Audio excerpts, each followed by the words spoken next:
जुलाई 1928 भगत सिंह कीर्ति पत्रिका में एक लेख पब्लिश करते हैं जिसका टाइटल होता है नए नेताओं के अलग अलग विचार, जिसमें वो पंडित जवाहरलाल नेहरू और नेताजी सुभाष चंद्र बोस के बारे में बात करते हैं। भगत सिंह नेताजी को प्राचीन संस्कृति का उपासक मानते हैं और नेहरू जी को पश्चिम का शिष्य, लेकिन वो दोनों को ही हिंदुस्तान की आजादी का कट्टर समर्थक मानते हैं। महाराष्ट्र के कांग्रेस के एक सेशन में नेताजी अपनी स्पीच देते हैं और उसमें वो भारत को दुनिया से अलग और भारत की संस्कृति को दुनिया के लिए एक विशेष संदेश मानते हैं। लेकिन नेहरू जी ठीक इसके अपोजिट कहते हैं कि जिस भी देश में जाओगे वो खुद को दुनिया के लिए एक विशेष संदेश मानता है। जैसा कि इंग्लैंड अपनी संस्कृति को दुनिया को सिखाने के लिए ठेका लिए फिरता है और मुझे अपने देश में कोई भी विशेष बात नहीं दिखती, लेकिन सुभाष बाबू इस पर यकीन करते हैं। नेहरू जी आगे कहते हैं कि हर एक युवा को रिवॉल्यूशन करना चाहिए, हर एक युवा को विद्रोह करना चाहिए, न सिर्फ राजनीति में बल्कि सामाजिक, आर्थिक और धार्मिक क्षेत्र में भी। और कोई भी बात जो अपनी समझ या फिर मानवता की कसौटी पर खरी न उतरे उसे सिरे से नकार देना चाहिए, चाहे वो कुरान में लिखी हो या फिर वेदों में लिखी हो।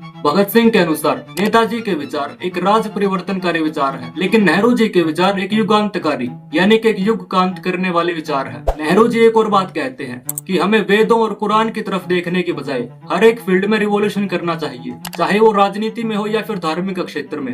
नेताजी भी पूर्ण स्वराज के समर्थन में थे, लेकिन पंडित जी पूरी व्यवस्था को ही बदलना चाहते हैं। भगत सिंह कंक्लूड करते हैं और कहते हैं कि सुभाष बाबू एक भावुक नेता है और दूसरी तरफ नेहरू जी एक यथार्थवादी और युगांतकारी नेता है। इसलिए भगत सिंह पंजाब के युवाओं को नेहरू जी की आइडियोलॉजी फॉलो करने को कहते हैं और उन्हें समझने को कहते हैं, तब जाकर ही सिस्टम को बदला जा सकता है। तो मेरा मानना यह है कि हमें भी नेहरू जी को पढ़ना चाहिए और हम कोशिश करेंगे कि नेहरू जी के ऊपर भी एक ऐसी ही सीरीज बनाए। और हम नेहरू जी और नेताजी को कंपेयर नहीं कर रहे और ना ही हम ऐसा कर सकते हैं। उम्मीद करता हूँ आपको वीडियो पसंद आई होगी। मिलते हैं अगली वीडियो में। धन्यवाद। इनकलाब जिंदाबाद।